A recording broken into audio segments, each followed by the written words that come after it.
How does your phone recognize your face or predict what you will text next? Is machine learning the same as AI?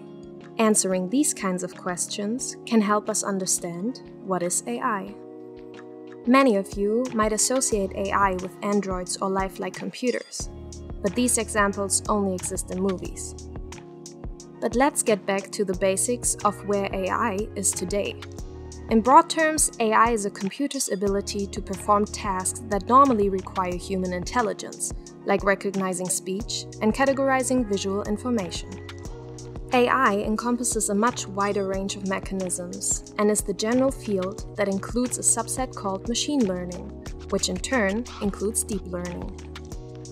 AI algorithms are all around us, from Face ID and digital assistants to online shopping recommendations and so much more.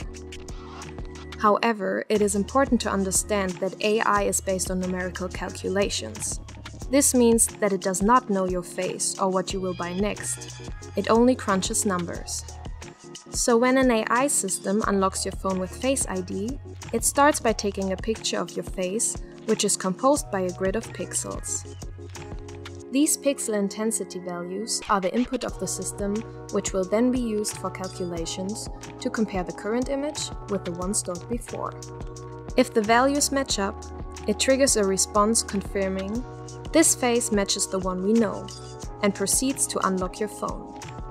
This is an extremely simplified example of a highly complex process, but it is important to remember that AI is an algorithm, and it only deals with numbers, no matter if they represent images, words, or stock values.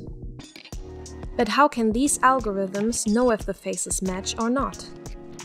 In contrast with other computer software, that each individual instruction is programmed, if this happens, then do this, machine learning models extract patterns or implicit rules from data. This can be done through supervised learning, where the algorithm learns by example, using human-labeled data. In the Face ID example, one way to train the model would be to feed it with pairs of images, telling it this is the same person, or this is not the same person. And the model will then seek statistical patterns within the data to identify each person uniquely. Crucially, it's the algorithm, not the programmer, that identifies these patterns and establishes the rules which will enable it to recognize the same face in the future. Besides this method, there is unsupervised learning, where the algorithm has to find patterns without having the corresponding labels, and reinforcement learning, where the model does not learn through data, but through trial and error to achieve a specific goal. Most of machine learning models learn in a supervised manner, like decision trees, logistic regressions, neural networks, among others. Neural networks are so powerful and unique that they originated a new field inside machine learning, called deep learning. Inspired by the biology of nerve cells, neural networks consist of neurons that receive an input of numbers, process this input through a set of functions, and transmit it to the next neuron. By stacking layers of neurons together, this model can perform very complex computations with a very high accuracy. As we have seen in the facial recognition example, neural networks and other machine learning models can be used for computer vision to detect faces and other objects, which will allow self-driving cars to avoid obstacles. Text analysis is another application that benefits from the power of neural networks. Natural language processing is a subfield of AI, which uses linguistics to give computers the ability to process text and spoken words, allowing to extract information about the topic, the intended sentiment, or even predict what would be the next word in a sentence. This is one of the interesting features of neural networks. Once it learns the rules, it can work with these rules, creating text, images, and even music and art, following the same rules. But this can also bring previously inconceivable challenges.